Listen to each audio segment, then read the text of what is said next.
सुभाष नगर के अंतर्गत एक मामला संज्ञान में है। एक युवती के द्वारा ये बताया गया कि वो बैंक में काम करती है और उसका जो एक सहयोगी है, जो दोस्त है, वो भी बैंक में काम करता था और उसने कहा है कि वो 1 साल से उसके साथ रहती थी और जो उनका प्रेम प्रसंग भी चल रहा था और इसमें उनके द्वारा शादी भी कर ली गई थी और दोनों ही बैंक में काम करते हैं। फिर ये बताया गया कि 1 साल के बाद जो युवक है उस पर धर्म परिवर्तन का दबाव डालने लगा। इस पूरे प्रकरण में मेरे द्वारा इसमें मुकदमा पंजीकृत करने का आदेश दिया गया है और इसमें जो भी साक्ष्य के आधार पर जो कार्रवाई होगी, उचित कार्रवाई होगी, वो की जाएगी।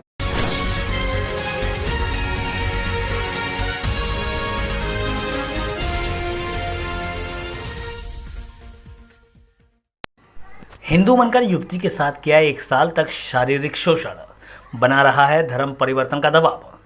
आदाब, आप देख रहे हैं आपका मनपसंद चैनल तेज बरेली न्यूज़। युवती ने आरोप लगाते हुए बताया कि कुछ दिन पहले मेरे बैंक में 1 साल पहले रफत हुसैन कादरी निवासी हाउस नंबर 27 चौधरीगंज फिश मार्केट घंटाघर बदायूं का निवासी है, खुद को हिंदू अंकित नाम बताकर मुझसे दोस्ती करी, शादी का झांसा देकर मेरा 1 साल तक शारीरिक शोषण किया। एक दिन उसके मोबाइल में मैंने फ़ोटो देखे तो पता चला कि वो पहले से ही शादीशुदा है और मुस्लिम है। जब मैंने इसका विरोध किया तो मिनी बाईपास पर मुझे गाड़ी के आगे धक्का देकर जान से मारने की कोशिश की। इसकी सूचना मैंने 112 को दी, तभी से मेरे ऊपर जबरन धर्म परिवर्तन का दबाव बनाने लगा। साथ ही साथ ये भी धमकी दी कि पुलिस के पास शिकायत करने की कोशिश की तो मैं उसे जान से मार दूंगा। युवती ने एसएसपी से रफत हुसैन के खिलाफ कानूनी कार्रवाई करने की मांग की है।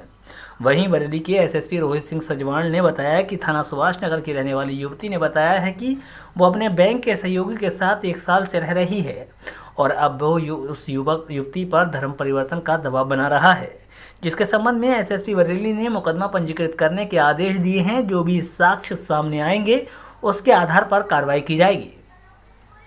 बरेली से तेज बरेली न्यूज़ के लिए जमीर अहमद की रिपोर्ट। अलका, जोर से बोलिए। अलका नाम है। अलका, बताइए क्या मामला है? थोड़ा जोर से बोलिए, आवाज़। मेरा जो है एक लड़का था रफत हुसैन कादरी, उससे शादी होकर हम एक साथ महानगर में रह रहे थे और थोड़े दिन पहले मुझे पता लगा कि जो है वो शादीशुदा है, तो मैंने इसका विरोध किया। वो मुझे जबरन धर्म परिवर्तन का हमेशा ही मारते थे, तोड़ते थे कि यह धर्म परिवर्तन कर ले, पर मैं नहीं मानी। तो मुझे थोड़े दिन पहले पता लगा कि इसकी शादी हो गई, तो मैंने उसका विरोध किया। तो ये जो है मुझे फिर हम दूसरे दिन को सामान लेके भर के भाग गए, जिसमें मेरा जेवर था, 3-4 लाख रुपए का जेवर था, 2-2.5 लाख रुपए कैश रखा था, वो सब निकाल के अपने सब बदायूं भाग गए। और उसके बाद जब मैं मिली इनसे तो जो है क्या कहते हैं, इन्होंने मुझे ट्रक के आगे धक्का दे दिया नैनीताल मिनी बाईपास रोड पर। मिनी बाईपास रोड पर ट्रक के आगे धक्का दे दिया। यहाँ पे भी चोट, पट्टी उट्टी बंधी है कि ऊपर है इसलिए, और यह पैर में चोट लगी है, मुझे बहुत ज़्यादा चोट आई थी, जिसकी मैंने पट्टी उट्टी मैंने उस टाइम पे मौके पे ही पुलिस बुलाई थी। उन्होंने कोई भी कार्रवाई नहीं की 112 वाले ने, और वो कह रहे कि जो है फिर उसके बाद मैं ये मुझे समझा दिया इसने कि नहीं मैं तो अपना लूँगा, तुमको नहीं धर्म परिवर्तन करना पड़ेगा। एक्सिस बैंक में जॉब करते हैं ये, मैं भी एक्सिस बैंक में पहले जॉब करती थी। अब ये ज़बरदस्ती मुझसे कह रहे नहीं, अब भी यही कह रहे हैं कि धर्म परिवर्तन करो तभी अपनाऊँगा, वरना नहीं अपनाऊँगा। कैसे मुलाकात कैसे हुई आप? एक्सिस बैंक में मैं जॉब करती थी बरेली में। वहीं पे दोनों लोग वहीं पर जॉब करते थे।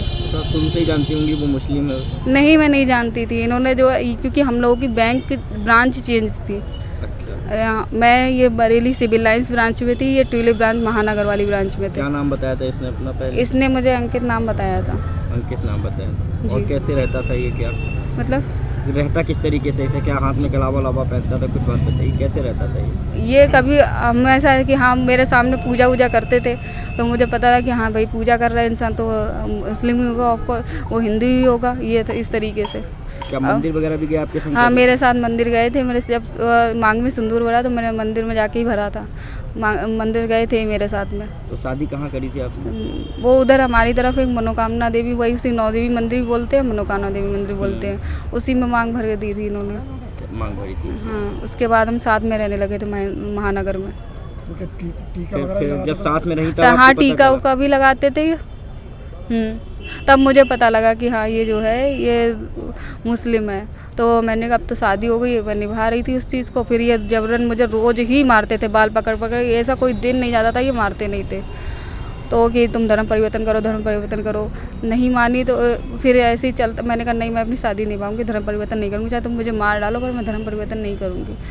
तो फिर एक दिन मुझे पता लगा इनकी शादी हो गई है। फिर जब मुझे पता लगा कि शादी हो गई तो मैंने उसका विरोध किया, तो ये जो है अपना सामान भर के दूसरे दिन को भाग गए। और दूसरे जब सोमवार को बैंक आए थे तो मैंने बैंक में जाके जब हंगामा किया है तो ये मुझसे मेरे से बैठ के बात करी इनने, मतलब तब भी यही कि मैं नहीं अपनाऊंगा यही कहते रहे। शाम तक मेरी बाईपास तक यही इनका ड्रामा चलता रहा। फिर इन्होंने देखा कि कोई आसपास नहीं है तो ये मेरे ट्रक के आगे सामने धक्का देख के भाग गए। मंदिर में कितने समय पहले शादी की थी, कितने महीने हो गए, कब की थी, किस डेट सितंबर में की थी। किस डेट में कुछ याद है? ऐसी 20 तारीख में की होगी। 20 सितंबर। कितने समय आप लोग साथ में रहे? हम लोग 1 साल से साथ में हैं। 1 साल से साथ में हो। अब आप क्या करना चाहती हो? मैं चाहती हूँ इसको जेल हो जाए बस। इसने जो मेरे साथ में किया है, मेरे लिए जो इंसान मुझे मरता हुआ छोड़ गया, ट्रक के सामने धक्का दे के छोड़ गया, उस इंसान को कल को क्या फ़ायदा कि वो रोज़ मुझे मारेगा, रोज़ मुझे ऐसी एक दिन जहर दे देगा, बस कह देगा कि ये तो मर गई। कहाँ शिकायत की आपने? हमने अभी एसएसपी के ऑफिस में साथ में रहे तो कहाँ आपने घर ले गया था, कहाँ रहते आप? हम लोग महानगर में रहते तो उज्जवल 18। किराए पर? हाँ, नज़मा आंटी का रूम था। असली नाम क्या है उसका? रफत हुसैन कादरी। रफत हुसैन कादरी। कहाँ का रहने वाला है? बदायूं। क्या नाम है आपका? मेरा नाम ठाकुर राहुल सिंह है। मैं करनी सेना का जिला अध्यक्ष। बताएं क्या समस्या है, ये क्या मामला है? ये महिला है, पीड़ित महिला है। कुछ दिन पहले इनने करनी सेना से संपर्क साधा और इन्हें मदद मांगी। ये पुलिस के पास गई पर इनकी एफआईआर नहीं लिखी गई, तो इसलिए हम लोग आज करनी सेना के समस्त पदाधिकारियों के साथ एसएसपी महोदय के पास आए और पूरा मामला जो है वो लब जिहाद से जुड़ा हुआ है। वो गुमराह करता रहा इनको, कलावा बांध के इनके से दोस्ती की। फिर ये लोग 1 साल तक रहे, रिलेशनशिप में रहे।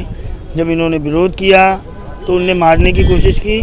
उस बीच उस रोड से मैं गुजर रहा था तो इनको एम्बुलेंस से मैंने पहुंचाया, हॉस्पिटल में एडमिट कराया। उसके 2 दिन बाद मैंने इनसे संपर्क साधा तो इन्होंने कहा कि मैं एफआईआर लिखाने के लिए तैयार हूं और इसको सज़ा होनी चाहिए ताकि ये किसी और लड़की के साथ ऐसा ना कर सके, क्योंकि ऐसे लोग एक को छोड़ते हैं दूसरी को पकड़ते हैं।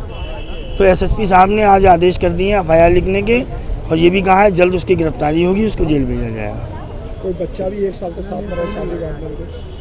नहीं, बच्चा तो इनका कुछ नहीं था, पर वो इन्हें गुमराह करता रहा कहीं ना कहीं।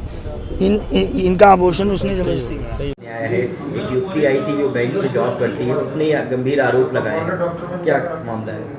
थाना सुभाष नगर के अंतर्गत एक मामला संज्ञान में है। एक युवती के द्वारा ये बताया गया कि वो बैंक में काम करती है और उसका जो एक सहयोगी है, जो दोस्त है, वो भी बैंक में काम करता था और उसने कहा है कि वो 1 साल से उसके साथ रहती थी और जो उनका प्रेम प्रसंग भी चल रहा था और इसमें उनके द्वारा शादी भी कर ली गई थी और दोनों ही बैंक में काम करते हैं। फिर ये बताया गया कि 1 साल के बाद जो युवक है उस पर धर्म परिवर्तन का दबाव डालने लगा। इस पूरे प्रकरण में मेरे द्वारा इसमें मुकदमा पंजीकृत करने का आदेश दिया गया है और इसमें जो भी साक्ष्य के आधार पर जो कार्रवाई होगी, उचित कार्रवाई होगी, वो की जाएगी। इसमें जो युवती के द्वारा जो आरोप लगाए हैं उसमें कहा गया कि 1 साल तक वो जब साथ रह रहे थे एक साथ, तो उसमें उसके ऊपर दबाव बनाया जाने लगा, तो इसी में मुकदमा दर्ज किया जा रहा है और जो भी साक्ष्य उपलब्ध कराए जाएंगे और पुलिस की विवेचना में आएंगे उसके आधार पर इसमें कार्रवाई की जाएगी।